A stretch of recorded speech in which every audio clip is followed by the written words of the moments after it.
السلام عليكم ومرحبا بكم. اليوم غادي نعملو المطلو او خبز المقله. فغادي هذا المطلو غادي يجي سهل بزاف وسريع. اول حاجه غادي نستعملوها هي غادي ناخذ واحد الكاس اولا فنجان هكا، ناخذ هاد الخميره فوريه، خميره يعني فوريه. غادي نبداو بها هي الاولى. فغادي نعمل هكا معلقه، نقدروا نزيدو على حسب الجو وعلى حساب، ونعمل واحد نص معلقه تاع سكر سنيده، ونزيد عليهم الماء يكون دافي. الماء ضروري دائما يكون دافي. نخلطهم ونخليهم للطرف تفاعلوا.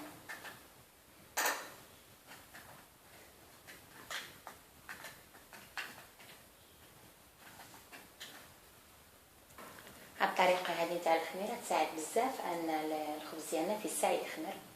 يعني اللي في اخر لحظه بغات دير الخبز اولا جا عندها الضيف وكان الليل باش انا تشري الخبز الحانوت اولا بعيد اولا مبلع، يعني هاد الطريقه هذه يعني ديروا يعني بواحد السرعه غادي تشوفوا معنا. فهنا غادي نستعملوا طنجره الضغط، غادي نوضعوا فيها الطحين ديالنا الكميه اللي بغينا، شي من ضروري القياس. فهاد طنجرة الضغط اولا الكوكوط فاش غادي تنفعنا، يعني ملي غادي نسدو غادي يخمر لينا حتى هو بسرعه. هذا هو الدور تاعها، يعني نقدروا نستبدلوها، يعني نعجنوه في القصعه نتاعنا عادي، ومن بعد نديروا داك العجين تاعنا في بواطه اللي تكون محكومه يعني كتنسد مزيان. من بعد ما درنا الطحين تاعنا،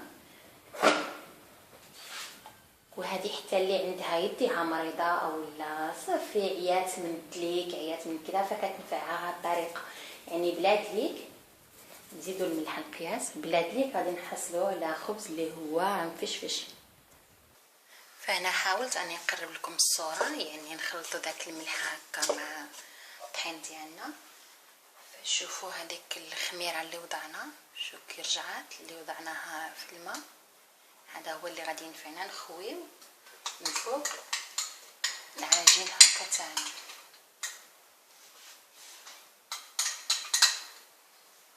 مزيان. نزيدو الماء الدافئ.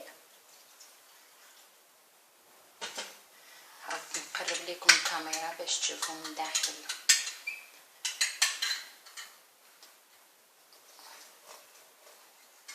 هاد الشكل هذا ونخلطو.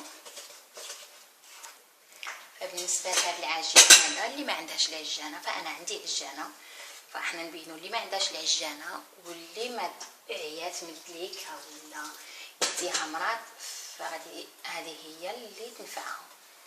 فنحاولوا غير هكا وحنا كنزيدوا الماء دافئ عندنا ميزاننا. فاللي بغات تزيد دقيق الفينو تزيد، واللي ما بغاتش دير الطحين فقط. اللي بغات تزيد اي نوع من داك تزيد. حنايا غير بهاد الطريقه هذه. فبديك السخونيه ديال الكوكوط وكلشي منها غادي يكون لينا واحد العجينه مفشفشه. فنستمروا هكا هكا حتى تجمع عندنا العجينه غير بوسط الملعقه. فهاد الفكره انا عجباتني، فحدي حتى انا اليد ديالي اليسرى مره ملي نقوي عليها الشغالات كتحرقني شويه. داكشي علاش كندير هاد واخا عندي العجانه مره كنستعملها مره لا. ما عرفتش واش ظاهره عندكم مزيان او لا. نستعملوا غير هكا العجينه كتجي ما هي خفيفه ما هي ثقيله، هكا كتجي كنخرطوا بها داكشي هكاك. كما قلنا يمكن نستعملوها في قصعه، من بعد كنجمعوا هكا العجين كنديروه في البواطه اللي كتسد. من بعد غادي نبلعوه بالكوكوط نتاعنا، غادي نبلعوه عليها مزيان. مي غادي نحيدوا الصفاره ما نخلوهاش، نبلعوا عليها هنا. من بعد ما بلعنا عليها سدينا عليها، ناخذوا هكا واحد الاناء نعملوا عليه الماء طايب.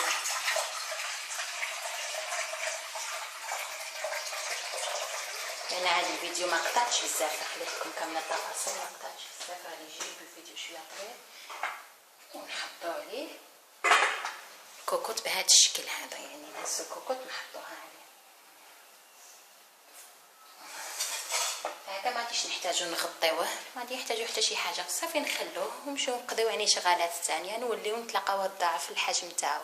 فهذه بالنسبه لطريقه العجن. اشنو تعلمنا درك اللي ما كانتش عارفه، اننا نديرو الخميره مع سكر سنيده لطف. ثاني حاجه اننا نعجنوه غير بالمعلقه وفي طنجره الضغط نبلو عليه. ثالث حاجه اننا نديروه على الماء السخون، يعني ربحنا عنا العجين تاعنا بسرعه. يعني في اي حاله طوارئ نستعملوا هذا العجين هذا، ان عيانين او لا حاجه، فهذا الخبز كيجي سريع. من بعد تنجيو نتلاقاو تنجيو نقرصوه. فهنا من بعد ما فاتت 10 دقائق غادي نحل على الكوكوط. فانتم 10 دقائق يعني تقلبوها ولا 15 دقيقه، يعني كلها وعلى حسب الجو وعلى حسب نوع الخميره، على حسب يعني كل وحده وفوقاش. فانا غادي نحيدها من فوق داك الماء داك، نحلو عليها. فها هو فينا خمر عندنا وضاعف الحجم ديالو. الكوكوط كانت يلاه في القاع، درك هي عمرات لينا، فندوزو نقرصو. فهنا باستعمال داك الماء هذاك اللي كان عندنا لتحت غادي ندير واحد الكويرات اللي هما صغار.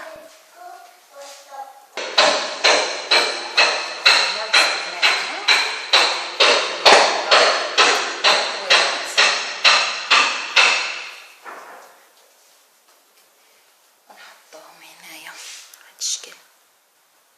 فهنا ملي كملت الدوائر تاعي غادي نجيب الصني هكذا باستعمال الفينو. طبعا نستعملو الفينو، نشدو دوائر من بعد ما درت الفينو هنا وهنا، يعني ما نكثروش باش هكا ما نبقاوش نضيعو التكنيك ويجينا داكشي كاع المطبخ نتاعنا يعطمر بالدقيق، الماكله تعمر بالدقيق، كلشي كيتعمر بالدقيق. يعني نديرو هنا ميزان ما كتلصق وفي نفس الوقت نكمل الدوائر مهم بهذا الشكل هذا. نسطوهم هكذا حتى نكمل كلشي.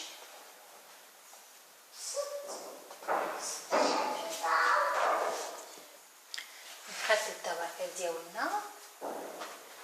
ملي نقادوهم غادي ندير واحد صني اخر، يعني هذا باش نوريكم. نغطوه ونخليوه راه في الساعه غادي حتى يطلع عندنا، غيطلع عندنا بواحد السرعه وحتى تقرص لينا بواحد السرعه، لانه بحال تدلك في داك السخونيه وداك الحمان فما يتساعد بزاف انك تقرصيه. فهنا ضاعف الحجم تاعو خمر لينا، نبداو نطيبوه. فهنا درت 2 مقلات شلت لهم باش يسخنوا باش يطيب لنا في الساعه، ولكن البوطه ولا قنينه الغاز دارتها بيا بغات تكمل، فما كملت ما خدمت، يعني باغيه تخدم غير على راس واحد. يعني غادي نخدم على المقله الا ما كملت نبدلها. فانتوما عملوا 2 باش تكملوا في الساعه. هي المقله هذه سخنت، الاخرى راني طفيت لها. غادي نشد وحده غادي نفضها كامله بالدقيق، يعني ما نخليش كاع فيها الدقيق بهذه الطريقه هذه، يعني منفوضه ما فيهاش دقيق كامل حيدتو ليها، وتبقى على نار متوسطه. تيبدا هكا دير عندنا البويقات، يبدا ينتفخ عندنا بحال هكا. شكون اللي تعجبها قنينه الغاز من تخوى ما تبقى كما تخوى ما تجلس عامره بالخصوص في فصل الشتاء كديرها بينا. نبقاو هكا كما راه ينتفخ عندنا.